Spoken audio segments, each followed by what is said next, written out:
প্রধানমন্ত্রীর বিরুদ্ধে সমালোচনা করলেই যে তাদেরকে পিটাতে হবে এটা কোনো অ্যাটিচিউড হলো না, এবং এই অ্যাটিচিউড থেকেই শেখ হাসিনা শেষ পর্যন্ত ফ্যাসিস্টে রূপান্তরিত হয়েছেন। আমরা কিন্তু জনগণকে চেতনার দিক থেকে সমৃদ্ধ করছি না, আমরা বোঝাতে চাচ্ছি আমাদের কর্মসূচি যে যেন সে আমাকে ভোট দেয়। আমরা থেকে এইটা বোঝাতে চাচ্ছি যে এইটা ভালো এইটা খারাপ। বাংলাদেশের রাজনীতিটা কি এখন উত্তরণের পথে নাকি আবার নতুন কোনো সংকট তৈরি হচ্ছে? আপনি জানেন যে এনসিপির সাথে ছাত্রদলের একটা সংঘর্ষ হচ্ছে, এটা কি বার্তা দিচ্ছে মনে করেন?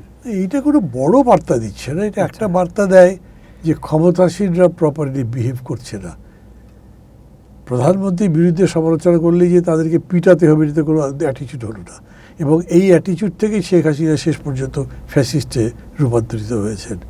তো ওরা এটাকে একটা বিচ্ছিন্ন ঘটনা হিসেবে যদি আমি বুঝতে পারি তাহলে খুশি হব। দেখব যে এই ঘটনাগুলো কি কন্টিনিউ করে নাকি এটা একটা ওই এখানেই থেমে যায়, তাহলে এইটা নিয়ে আর বেশি আলোচনা করবার ব্যাপার নেই। আর তাছাড়া যা চলছে তার ভালো মন্দ দুটো দিকই আছে, সেটা আবার আরেক ধরনের বিশ্লেষণ করতে হবে। স্থানীয় পর্যায়ে রাজনৈতিক প্রভাব এবং প্রশাসনের যে একটা সম্পর্ক, এটাকে কিভাবে স্বচ্ছ করা যায়? আপনি তো এগুলোর উপর অনেক আলোচনা করেছেন, অনেক কিছু বলেছেন। স্বচ্ছ করা মানে কি? প্রথম কথা হলো গণচেতনা বাড়াতে হবে। আমরা কিন্তু জনগণকে চেতনার দিক থেকে সমৃদ্ধ করছি না, আমরা বোঝাতে চাচ্ছি আমাদের কর্মসূচি যে যেন সে আমাকে ভোট দেয়। আমরা থেকে এইটা বোঝাতে চাচ্ছি যে এইটা ভালো এইটা খারাপ। আন্তর্জাতিক রাজনীতির পটভূমিতে এই ভূমিকা আমেরিকার ভালো নয়, এই ভূমিকা চীনের ভালো নয়, অথবা ভারতের সাথে এই সম্পর্ককে আমাদের এইভাবে মেনটেন করা উচিত।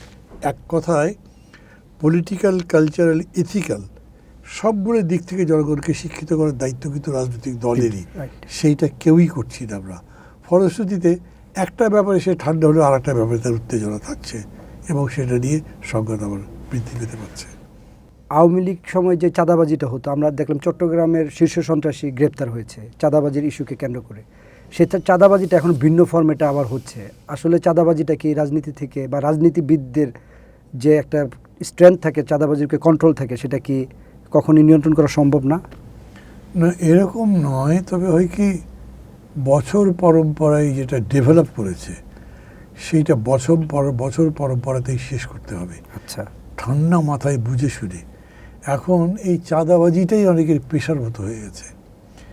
4 কোটি লোক, শিক্ষিত লোক বেকার, এটা মির্জা ফখরুল ইসলাম আলমগীর বললেন সেদিন। এখন 4 কোটি শিক্ষিত বেকার থাকে, তোরা কী করবি? ওদেরকে বলতে হবে চাঁদা তুলবে না। আচ্ছা তুলবো, তবে চলবো কীভাবে? ওই যখন তার চলবে না তখন সে কোনো প্রশ্ন শুনবে না। এই কারণে আমি মনে করি চাঁদাবাজিকেও রাজনৈতিকভাবে মোকাবেলা করতে হবে, এবং সেটা মোকাবেলা করা সম্ভব। সামগ্রিক অর্থনীতিকে ধরে যদি কাজটা করা যায় তাহলে সম্ভব মনে করি আমি।